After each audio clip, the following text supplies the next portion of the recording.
From TPN at technophilespodcast.com, I'm Krista-Lee, and this is Sci-Fi Science. A lot of this is kind of the aesthetic promise in the opening chapters in terms of what level of detail are we dealing with, and then based on these rules that we've been given, is it internally consistent?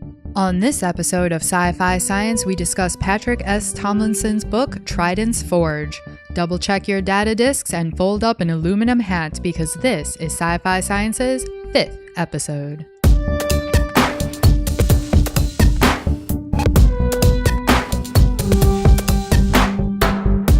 Hello and welcome to Sci-Fi Science. Once again, I'm joined with Patrick Tomlinson, and this month we also have special guest Mike Underwood. But first, Patrick, how are you today? I'm really well, yeah. I believe we have a very special book for today, don't we? I'd like to think so, yeah. You like to think so? I don't know. I'm a little weary on it, but we'll get to that later. But since you actually know our guest much better than I do, today would you like to introduce Mike to our audience? Sure. I don't know, actually, maybe I'm the special guest this week, considering I wrote the book we're talking about. Anyway, so here's your co-host, Mike Underwood. Michael Underwood is a good friend of mine. We've known each other for a few years now. He is the North American's sales and marketing director for my publisher, Angry Robot Books. He is also an excellent sci-fi and fantasy author in his own right. He has written books such as Shield and Crocus. I'm probably saying that wrong, but Crocus. Okay, Shield and Crocus. And the first 2 episodes of Genre Knots novellas, which are awesome little things. We've got a Kickstarter going on those. I'm sure he'll probably want to talk about that a little bit more later. So everybody, please say hello to Mike. Hi, Mike. Hi, thanks for having me. I'm excited. One of the greatest things about my job is that I get to work with awesome people like Pat and to spread the word. So your podcast mission is totally in line with what I do every day. Excellent. And I'm really excited to hear about your job, especially because I've talked to Patrick about publishing. Granted, I publish in a very different context, being an academic, right. But also makes me think sometimes that I chose the wrong goal there. I'll let you know in a few years. But yeah, we'll see. All right. So for tonight, as Patrick did mention, our book is Patrick S. Tomlinson's Trident's Forge. This is the second book in the Children of a Dead Earth series. The first book was called The Ark. In addition to being an author, Patrick is co-host of Sci-Fi Science. Which is why we do apparently have 2 special guests, and I'm a little out of the loop here. That's okay. But he is also a stand-up comedian and, more importantly, a good friend of mine. He is the co-founder and host of the periodic geek-themed comedy show Cthulhu's Comedy Collective, and he's an avid blogger. And I asked Patrick before the show. I wasn't sure how to describe his blog. He talks about publishing. He talks about writing. He talks about politics. And I think he really summed it up nicely where he said, this is a place where I go get angry at things. Yeah, so if you want to see Patrick's angry side, you should check out his blog. I write about things that make me mad, or I pick on them. That's really what I do. Yeah. Pretty much. And Mike's like, yeah, that's what he does. Yeah. Well, yeah, but there's like ranty blogging. And like what Patrick does is like cold anger. Like, let me explain in calculating exacting detail why this is terrible and you should be angry in specifics. Very true. So you could have been an academic. I could have been. Bad at math. Otherwise, maybe. But you don't need math for what I do. All right. Well, why don't you? So normally, as all our normal audience will know, normally we go back and forth on who's doing the book and whatnot, but I feel like I should not give a synopsis of the book that you wrote. You're the author. Why don't you tell us what Trident's Forge is about? I blacked out halfway through writing this. So Trident's Forge is as she mentioned, it's a sequel. The first book was called The Ark. That one was a murder mystery set on a generation ship that was 1 month away from reaching its destination. Spoiler alert, it reached its destination. And so the book Trident's Forge takes place on a new planet a hypothetical planet called Tau Ceti G, which orbits around a very real star called Tau Ceti. It takes place a few hundred years in the future, and all that is left of mankind is trying to build a new settlement and a new civilization on this alien world.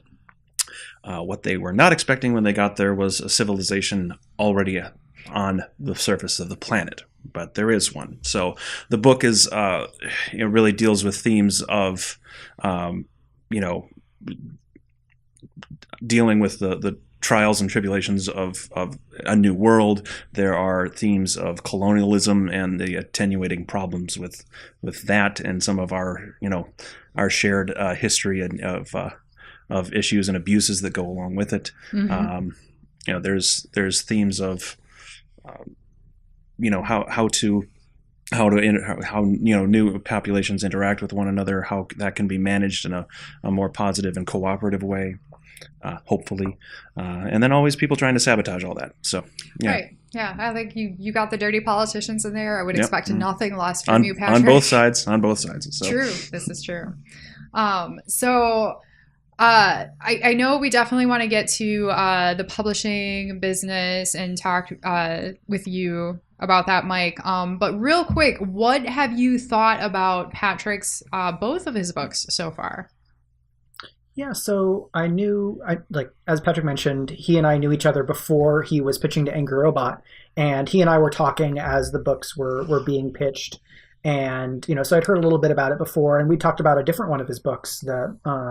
So when Art came in, I knew Patrick kind of through his comedy and through discussions at the cons, and it was really cool to see just how much work he had clearly put into the science behind the setup with the Ark, and this is what it takes, and it's this method of propulsion, which is one that's being proposed, and it's a method that lets you hit this percentage of light speed, which is our best bet for being able to get to habitable systems. And seeing the science geek of Patrick, which I hadn't so much gotten in just casual conversation, and I seen a little bit on the blog, it was cool to see that on full display in the Ark, and then again in a different way in Trident's Forge.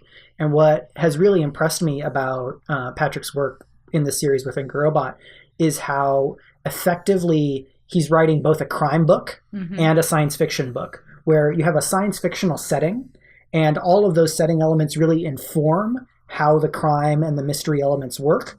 But structurally, the mystery and the thriller aspects of here's a ticking clock of we're trying to get to this new place, and then here are these factions that are creating the pressures that go into why there's a plot in the Ark, and it's not just the last month and things are a little bit wacky and we're trying to get the last game of Zero in. Go champs.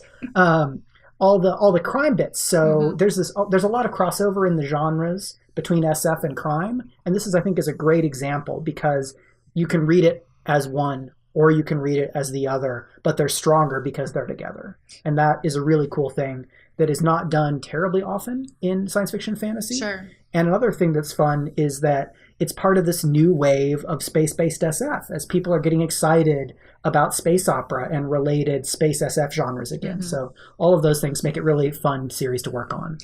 Yeah, actually, so I can also at least a little bit attest to how much work he put into it, because there were a few times we would have I jokingly called them writing dates, but I was working on my dissertation while he was writing this book. So we would get together and write when we weren't procrastinating in coffee shops over at 42 Lounge, wherever. And so I saw him doing some of this, sitting there writing, talking through the science, and then even talking through occasionally anthropological concepts of how people relate to each other and cultures coming together. And that was a fun bit because it's like when you're sitting with all these different factions, either on board the ship when it was just 50,000 humans, or later on when it was humans interacting with these newer or technologically less advanced alien race. It's like, sure.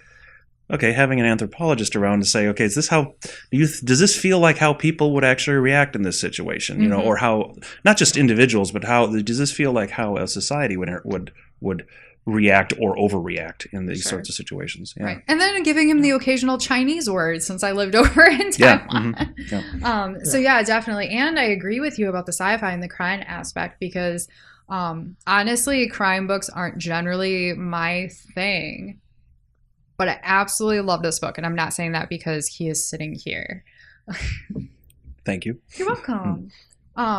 No, but so I'm not, you know what, actually, maybe I should throw this back to Patrick. Start the conversation about publishing business, because really you two know this, and I'm kind of going to be spectator for a few minutes, but I really want to hear what you guys have to say. Okay.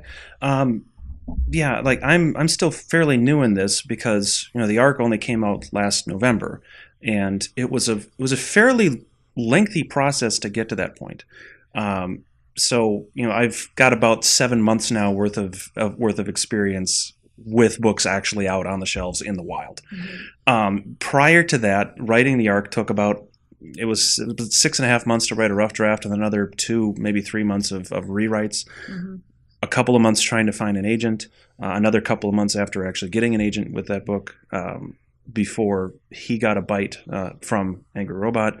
The decision to take on the ARC was in December of 2014, and then the book actually came out almost, it was about 11 months later, of November last year. Now, so it's a long process. Yeah, shut up. I wrote a dissertation. It took longer. Now, did you two knowing each other play into Angry Robot picking this book up at all? Or are you not, is that not part of your job?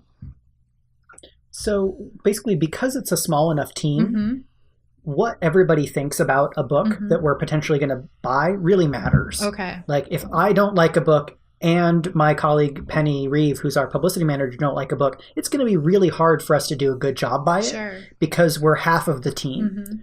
And because we're a smaller publisher, we're kind of toward the top of the second rank of publishers, because there are some SF publishers that are owned by the big five, the biggest 5 publishing houses.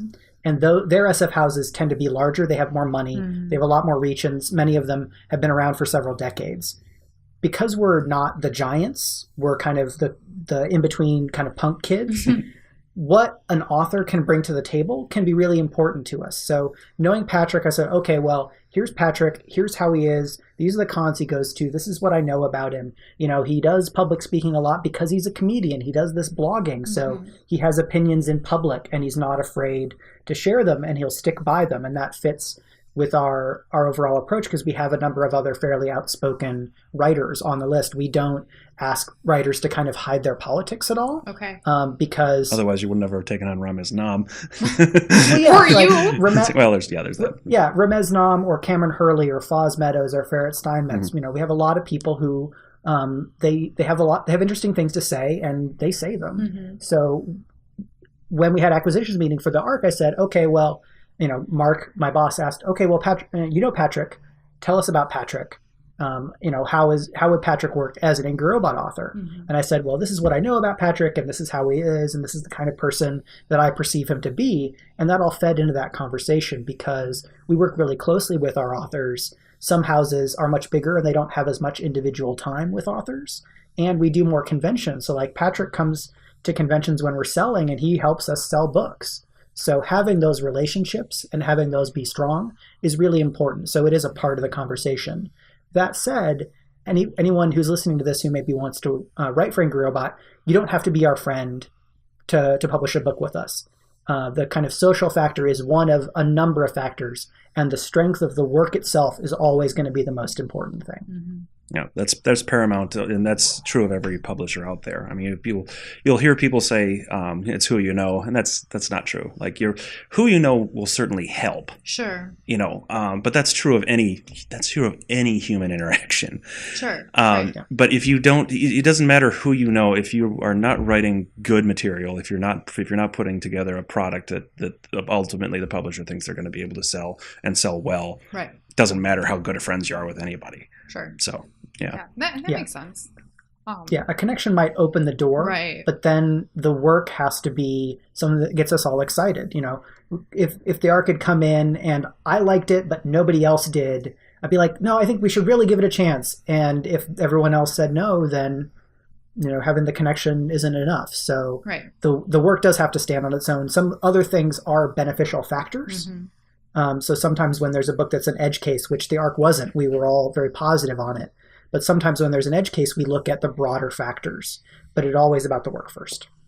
Does having authors, like you've mentioned, really help in the book sales themselves?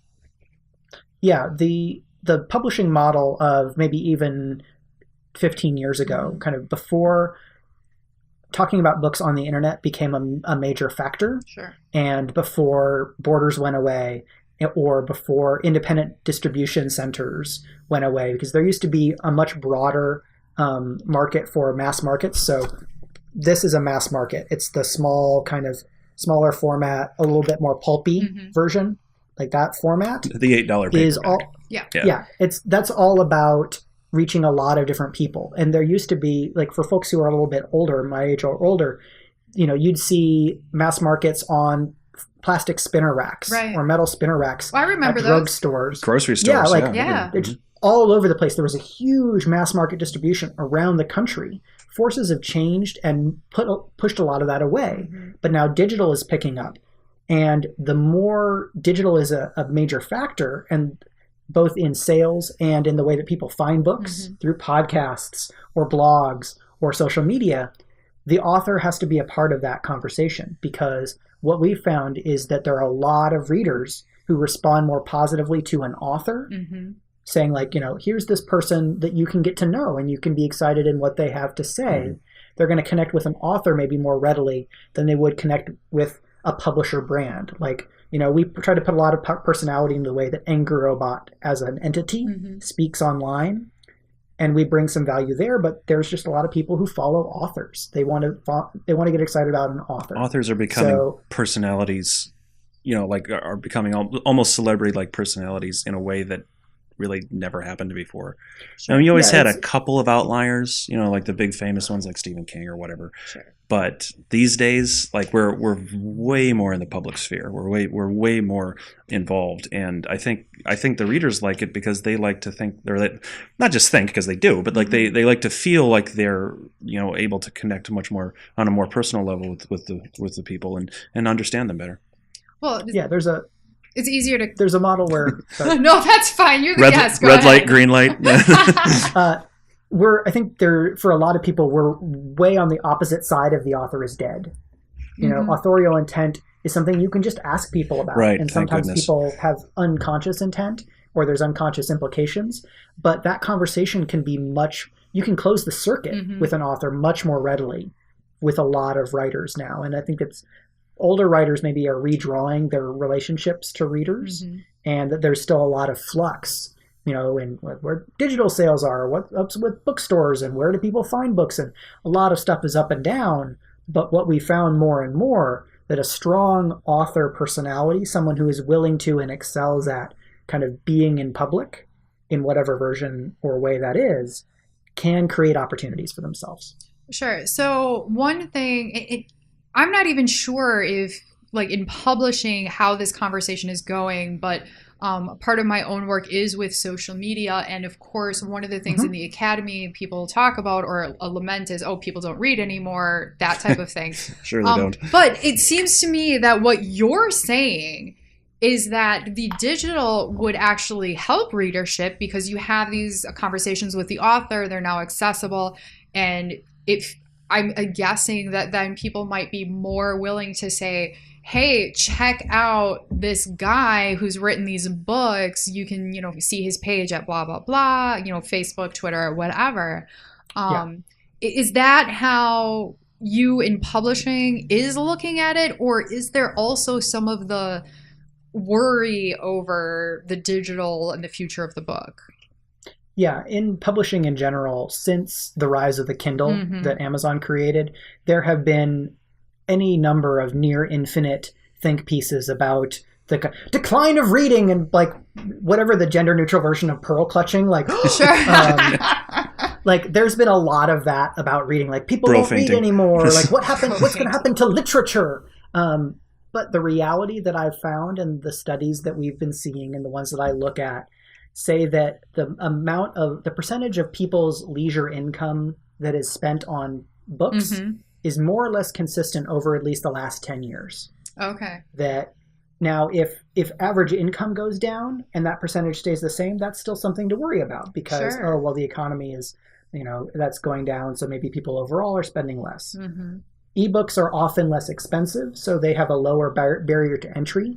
So, we price a lot of our books at $6.99 US, Mm-hmm. which is cheaper than a lot of the major SF houses, more expensive than some indie houses. So we create extra places for people to get excited about a book or to find, to create those moments of discovery. Mm-hmm. And I think it's that if you're a publishing person and for 20 years things worked like this, you sent books to all of the major newspapers and you had the major personalities and you took authors on tours or you sent them to conventions and science fiction things. And then something comes along and you're like, well, that's not really working. Mm-hmm.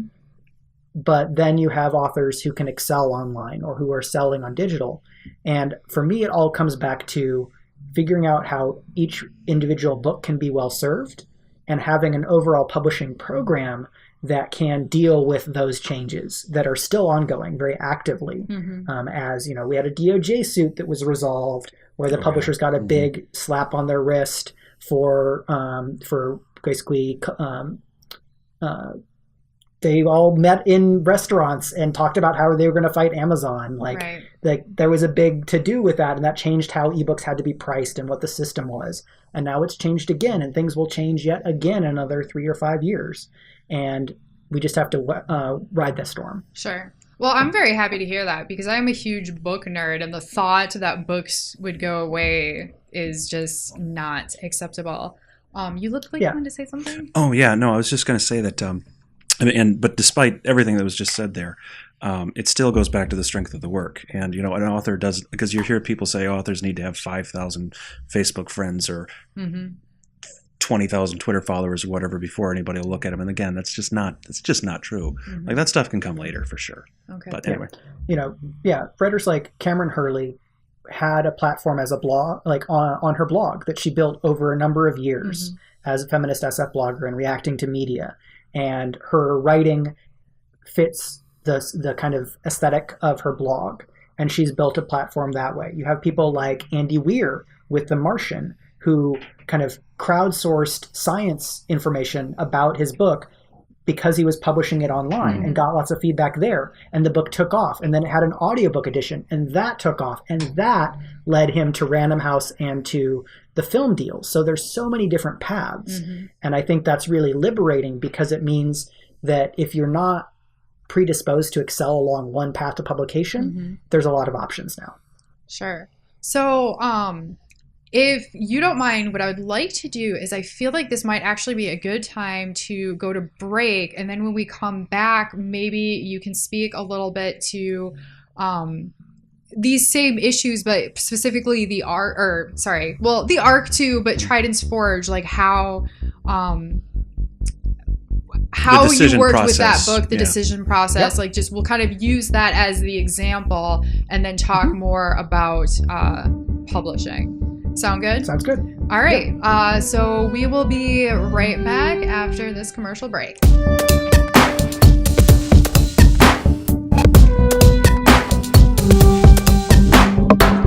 Hello and welcome back to the 5th episode of Sci-Fi Science. This month we're talking about Patrick Tomlinson's second book, Trident's Forge. Our special guest today is Mike Underwood, who works for Angry Robot Books. What was it? North American Sales and Marketing Manager. I've been lobbying to get my title changed to Red Right Hand of Angry Robot. It's a little bit easier. That would be fantastic. Red right arm. Love it. Red right arm of anyway. So yes, if for any of you who have been with us since the beginning, we are spending a little more time talking about publishing specifically, a little less about the book, so don't worry about spoilers so much, although hopefully we'll talk about the implants a little later. But Mike has been enlightening me about all sorts of things with the publishing industry. And now that we're back from break, why don't you tell us about what the Arc and Trident's Forge went through? I'm guessing the Arc went through more because it was the debut novel than Trident's Forge has gone through. But why don't you tell us about getting Patrick published? Yeah, so in part one, Patrick kind of laid out the timeline. And from an overall fiction standpoint, that timeline for Patrick is relatively fast for a lot of publishing. We get authors who have been working on debuts for 3, 4, 5 years, and who are on submission maybe for a total of a year between trying to get an agent and trying to sell a book. So that timeline that Patrick gave is relatively fast. It can feel very slow and is maybe slow compared to some other fields or other models. But when buying a book and then putting it out about 12 months later that's about on average. It's a little bit slow for Angry Robot. Sometimes we go much faster. So when we buy a book, then the first big decision to make is to get information from the author and to talk amongst ourselves as how are we going to position this book. And by positioning, what we really mean is taking the text of a novel and deciding how we're going to sell it as a book. Mm-hmm. That includes, what is the cover going to be? What are we going to do for lettering? Are we going to put the number of what book in a series it is? What are we going to have be the descriptive copy on the back of the book? Who are we going to go to ask for endorsements? Other writers to say, like, Patrick's amazing, he did a great book, also he's a super funny guy, because no one said that. No one actually did. I bet we could get Adam to do it, but just only if we have him do the buddy crush. I don't know if we're talking after those Mother's Day tweets, but anyway, so I missed that. Yeah, so there's all these different bits that go into taking a novel and turning it into a book that we sell, because we acquire novels because we believe we can sell them as books. And fairly early on, we were all excited about this dual reality where the Ark is a science fiction novel and it's also a crime book. And that's part of why we went for kind of a more figure-based cover, mm-hmm. because sometimes in science fiction, especially deep space stuff, you just see like a spaceship, right? Or you'll see a planet with a sun rising over a planet. And all of those things about covers, mm-hmm. there's a visual semiotics to book covers. Mm-hmm. And there are implicit promises that are made by different decisions that go into a book cover. We don't have a copy of the Ark. I should have brought one, but the cover is very similar. It's a single person not dressed in crazy clothes with a background that could plausibly fit almost anywhere. Sure. So yeah, it plays into what he's saying here. Yeah, and like with the cover for the Ark, one of the things that we were trying to push toward is to have this identifiable figure that people could identify with, because that's a big thing for a lot of readers, especially in the U.S. Cover trends are different around the world, which is a cool thing. So because the Ark, you've got the setup of the station, or the ship, sorry, is such that the world curves, and we really wanted to get the curve of the world onto the cover as identifiably as we could. And one of the things that helps does and says, this is a science fiction book. Right. Like it's no surprise that there's a ray gun on the cover of book 2, because that helps say science fiction.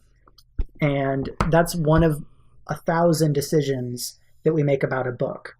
Because we're a science fiction publisher, we're going to call it some kind of science fiction or fantasy. Right. We're not going to publish a book where the top categorization of it is going to say romance. Right. We publish books that could also be read as romances, but our focus and the kind of core of our readership is from science fiction.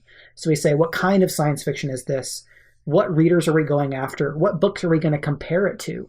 So I frequently compare this series to James S.A. Corey's The Expanse, which is a major space opera science fiction series that now has a television show. It's well known because it's popular and because there's that show. And I said, okay, well, it has a science aspect and it has the crime aspect, and that's in The Expanse as well. So we're finding ways to put a book into a conversation and to create points of access for readers to say, here's why you might like this. Here's the people who might enjoy this. And here's how we're going to set expectations about what you're going to get from this book.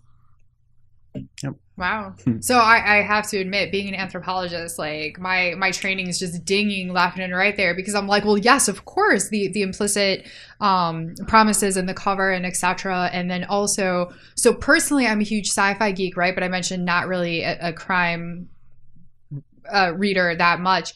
And I noticed that right away with having the figure on the book. And I honestly kind of thought, like, I'm not sure I would have picked up the arc if I didn't know Patrick. Because it is a very different, like, I might have walked past that and not realize it was science fiction. Well, in the first one, I mean, I wrote it to be really cross-genre. I wrote it with the intention from the onset of being like, okay, I'm going to write this sucker out so it's a mystery thriller with sci-fi wallpaper. You know, it's a murder mystery that is taking place on a big ship instead of in a city. But like, if somebody likes murder mysteries, if somebody likes thrillers, hopefully they'll be able to read the arc, and you know, they'll know it's in a sci-fi setting, but it won't be distracting enough, or it won't be so distracting that you know, it takes them out of it. And hopefully it would be you know, another point of entry, as Mike said, for those readers who, because, you know, thrillers and murder mysteries are far and away, you know, other than romance stuff, you know, are far and away the largest you know, segment of the publishing industry, and so we were hoping to, like, that was my hope, and it ended up being Angry Robot's hope as well, that, you know, we could draw some of those folks off, and if they then, you know, maybe they accidentally read a sci-fi book and go, that wasn't so bad. You know? Oh, actually, yeah. I mean, after reading your book, because I actually really liked the whole murder mystery aspect, I have had the thought of, well, maybe I should pick up a crime novel. Like, maybe I haven't been into them because I just don't know. That was the hope, and that was the hope when I was writing it. You know, and then fortunately, after they got done reading it, we were all very much on the same page for that. So the process of picking the cover and the process of you know, writing the blurbs and stuff like that all went really, really smoothly. Oh, and I should mention that the cover artist for both of these first books, Larry Rostat, is actually up for a Hugo this year. So that was just announced, Excellent. Which is awesome. Yeah. So since we're talking about the cover and selling here, I'm just noticing, well, I'm not just noticing, I knew this, but on the back of the book, so it says file under science fiction, and then underneath it, there's some bullet points under here. And I'm wondering, so it says First Contact, Last Massacre, Truth and Lies, Welcome to Our Planet. Are those subcategories, or what are those? Yeah, so the file unders are something that's really actually distinct to Angry Robot. Okay. And it was one of the first things that I noticed about Angry Robot books when I saw my first set in, I guess it was 2010, because my dad also works in publishing, so he got wind of Angry Robot coming over to the States, and he sent me a bunch of books. And like the file unders are not something that other people do. And what I think of them as tags in the way that like Tumblr or other internet content will have tags. And these are extra ways of searching for or classifying material. And what they do for us for the books that we publish is they're just extra little evocative bits that maybe will stick out and grab someone's attention. It's a way of saying more than just what the genre is. You know, that this is the kind of book you can look for First Contact and for someone whose sentiment is Welcome to Our Planet. So that it makes it a little bit more textured in terms of what the reader experience is when they pick up a book. So the tags are individual to every single title. They're not like a suite of tags that we then select from. They're handpicked almost all by Mark Gascoigne, who's our founder and publisher.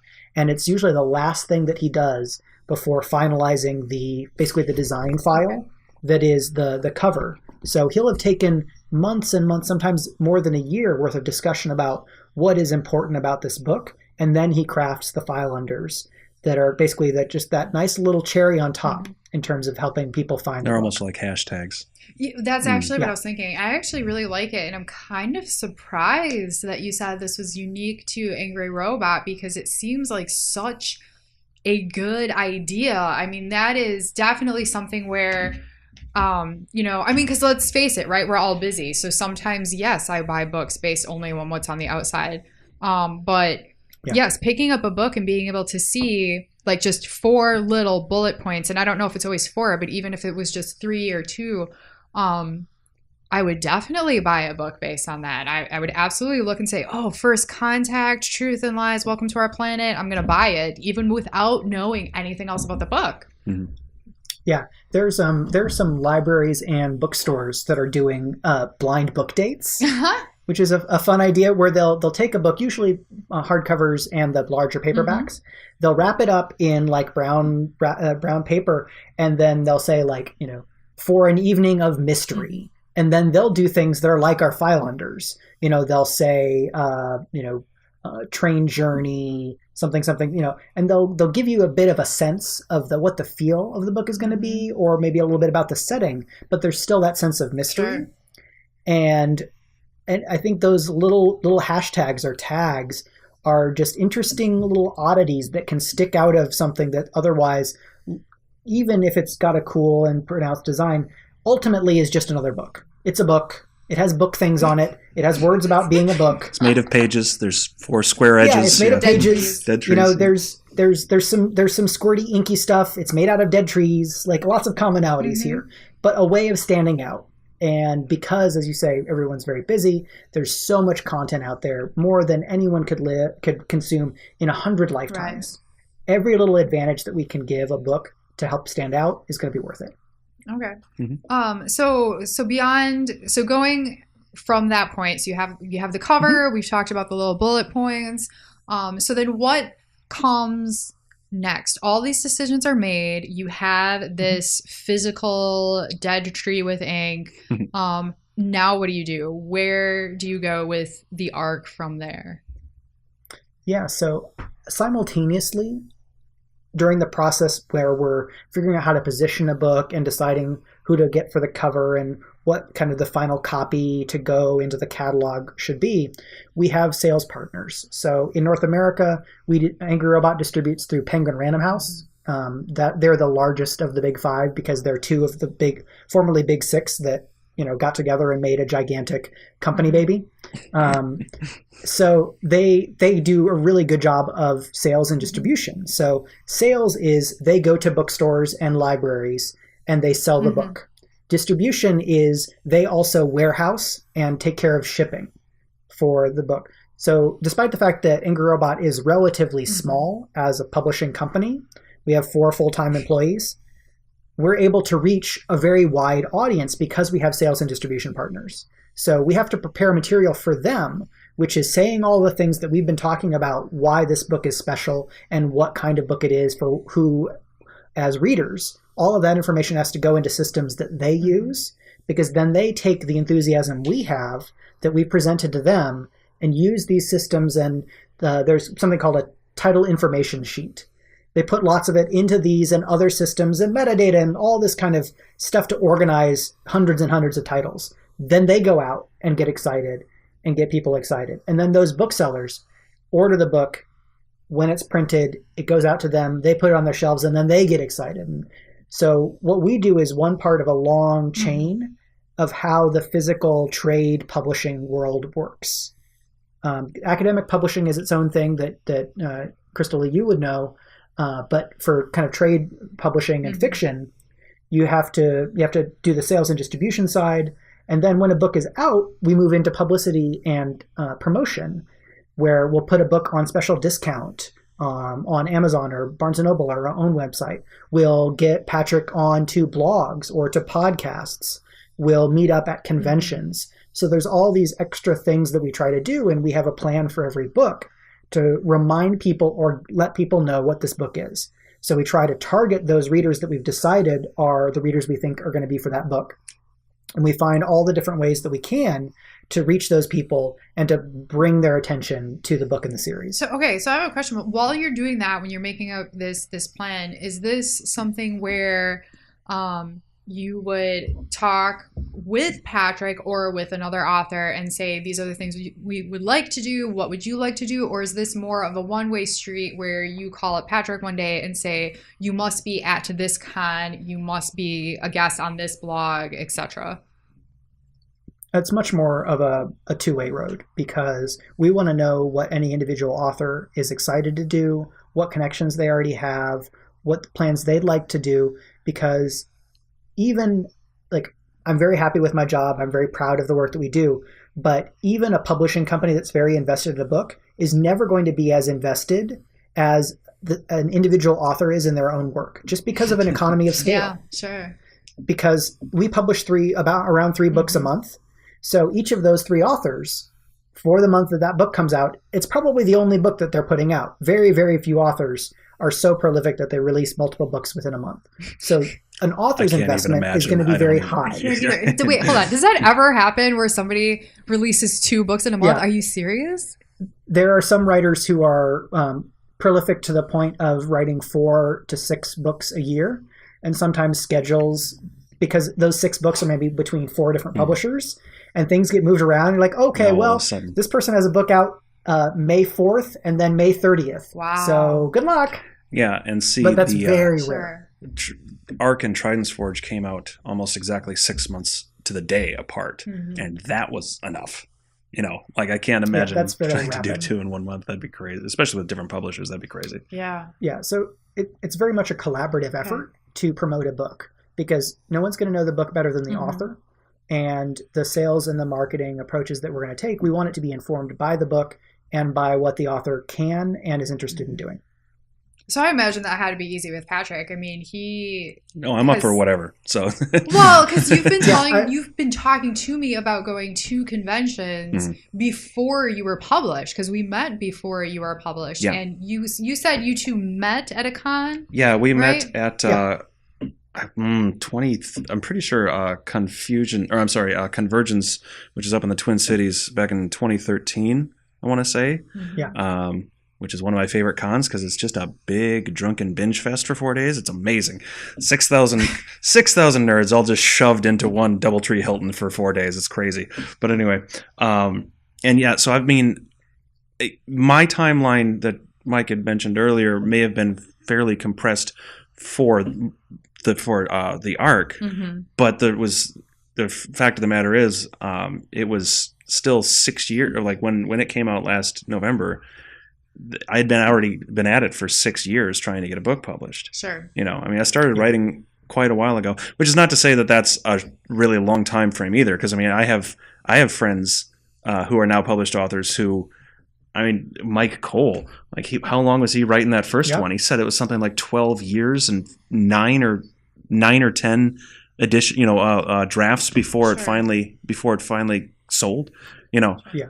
Yeah, and superstars like Pat Rothfuss or Scott Lynch were working for 6 to 10 years just on their debut.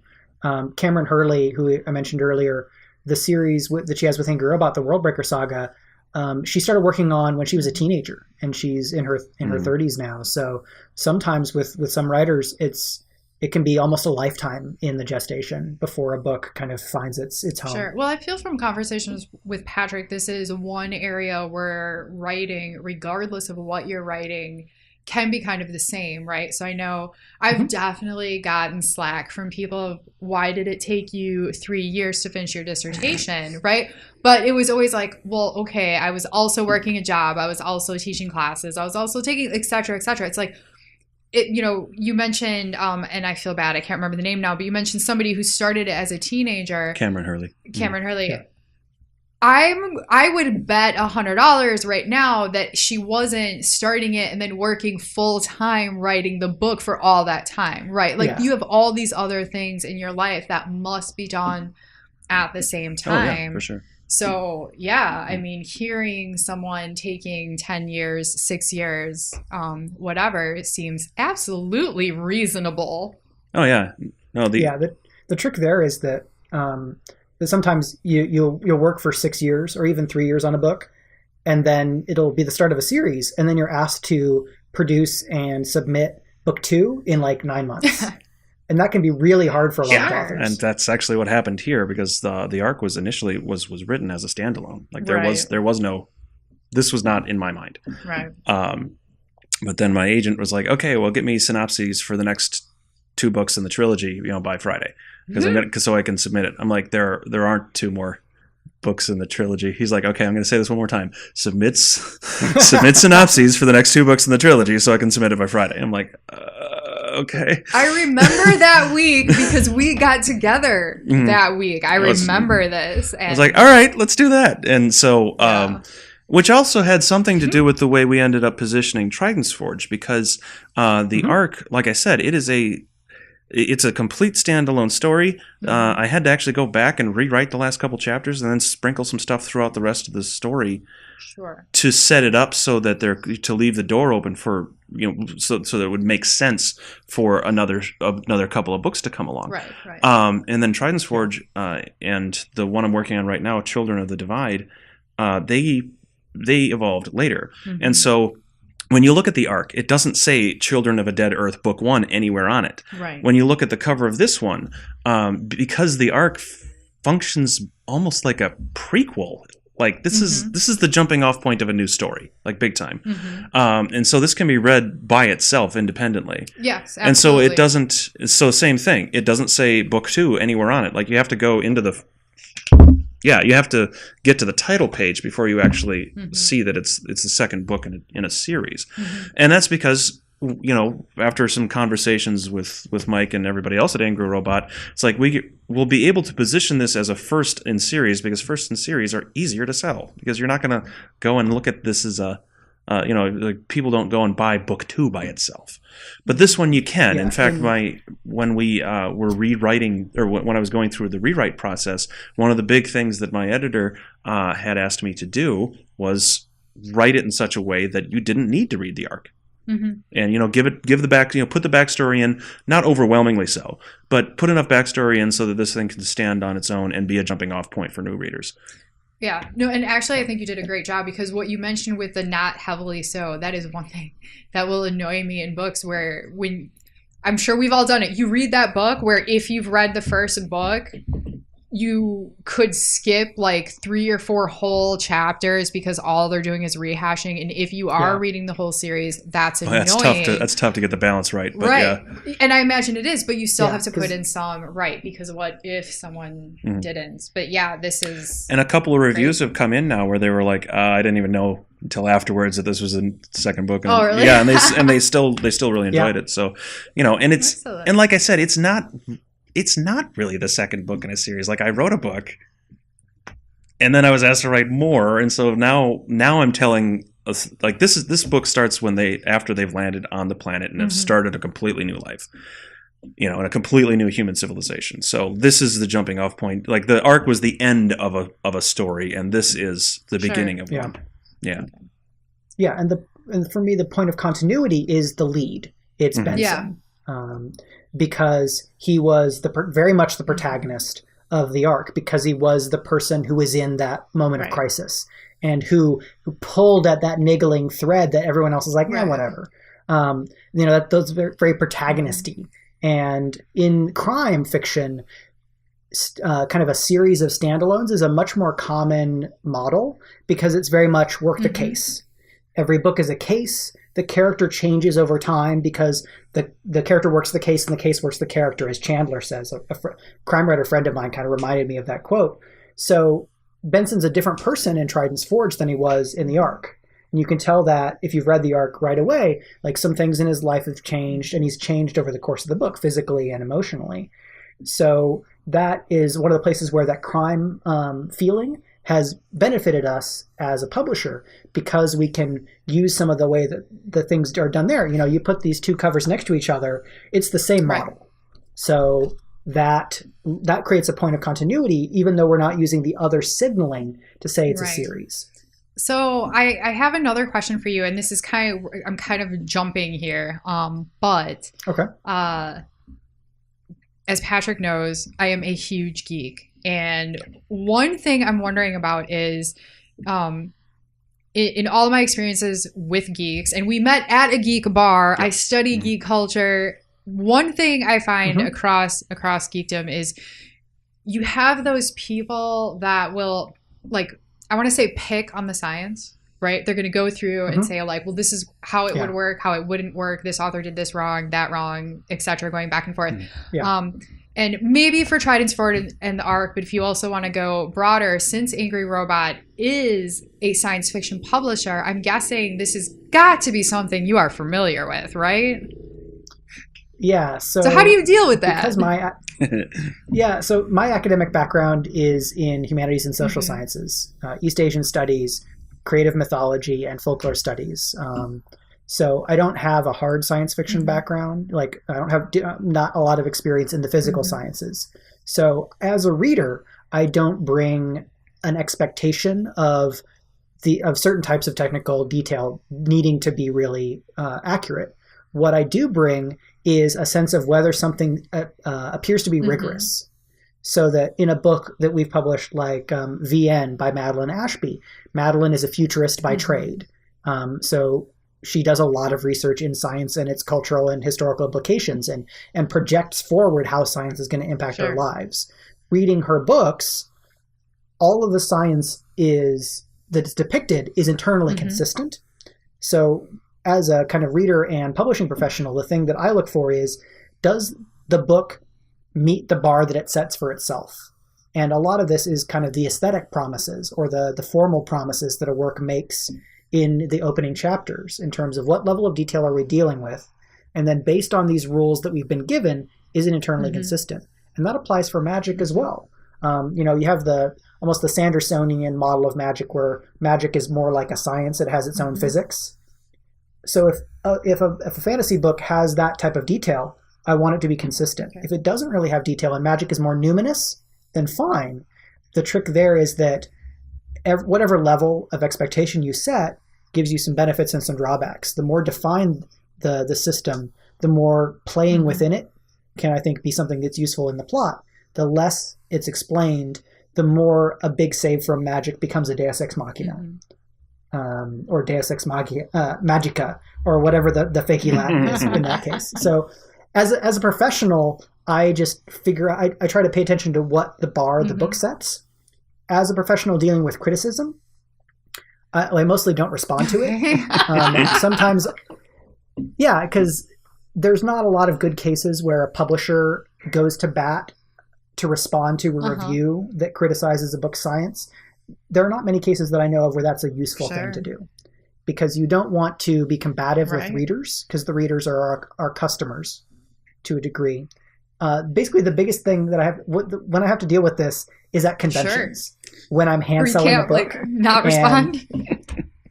Well, I try to be as diplomatic as I can. I may have thrown him under the bus at Emerald City Comic Con a couple of times. I'm not surprised last month. at all. Oh man. Yeah, it's like, hey, Mike, you know more about VN than I do. I'm going to go stand over here now.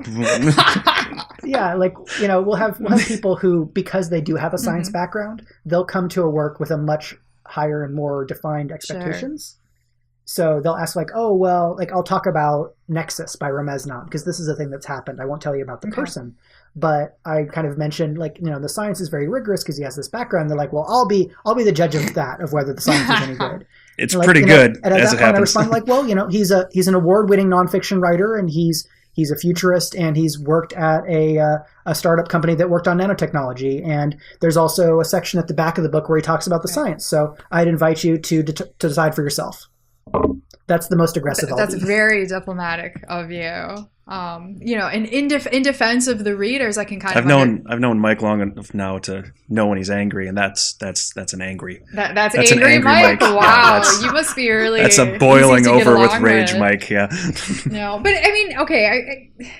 I guess I'm too much of a geek that I can kind of understand. I mean, with my background, honestly, if Patrick had not done a good job of the first contact aspect, coming from anthropology, he would have gotten an earful from me, for guaranteed, because that's my thing. So when you have someone and their thing is the hard science and they come at it. But I was, that was a very, very interesting answer. And actually it makes a lot of sense, because not from publishers, but I've seen it in other avenues where people do get into those arguments, and they can't really be won because you're talking about a fictional science. Well, and like what Mike had said, though, it's also a lot about what the book is promising, right? So like the arc wasn't.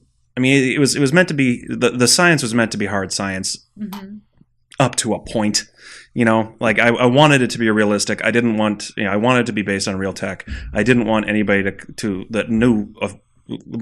Beyond just the layman level of understanding of Sure. these things to go look at and go, oh, that would all fall apart, Mhm. you know. But I didn't get crazy with it either. Mhm. And like, so if you have a really, really hard science book, like Three Body Problem that we just did Yeah. last month, you know, and they're promising in the way that they're talking about the material. Mhm. Look, this is how it would work. This is my area of expertise. You know, Right. those are the books I don't mind when somebody breaks out the damn calculator.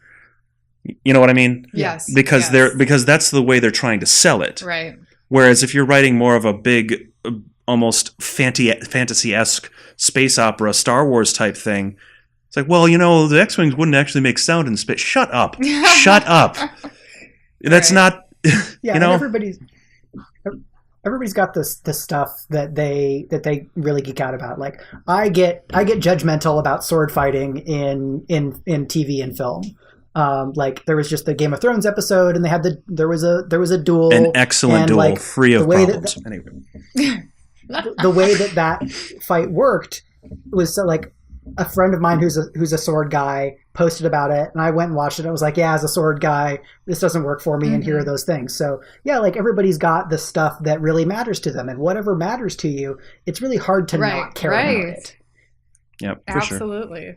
So like as a reader, I think a lot of it comes down to what Patrick said. It's figuring out what those expectations are and what the book is promising. If the book isn't promising rigor in an area that you're really fascinated and knowledgeable about, that's either an indication that it's not the book for you, or that you're going to have to give it some slack. Right. Yeah. So, unfortunately, although this isn't really a complaint, so there were a few things I wanted to talk about as far as the storyline. However, we are really pushing the max time limit for our show right now, so I'm going to kind of have to cut it here.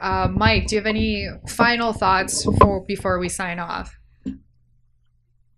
Yeah, I think it's really cool to be on a show and to get to kind of geek out about publishing as its own kind of system of knowledge and a type of geekdom. And if people are enjoying what Pat has to say on this show or on his blog or at his comedy shows, I think it's all integrated. The way that Pat sees the world is in his fiction. So if you like the way that he sees the world in one fashion, check out the books. Also, if you hate the way I see the world, check out the books. Strong emotional reactions are essential for a good aesthetic experience. Yes, absolutely. I agree with you.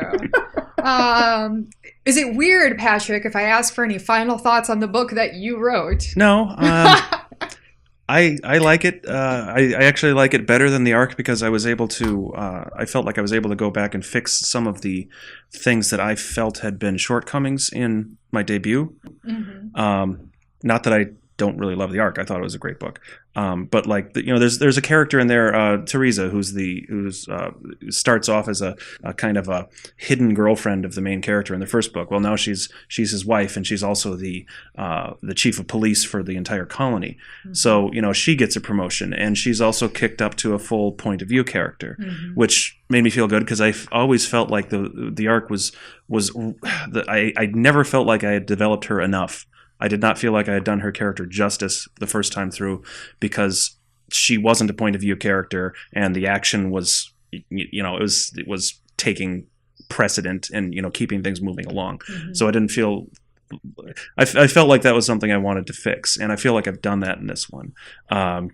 I really, really loved being able to build my own alien race. I loved that.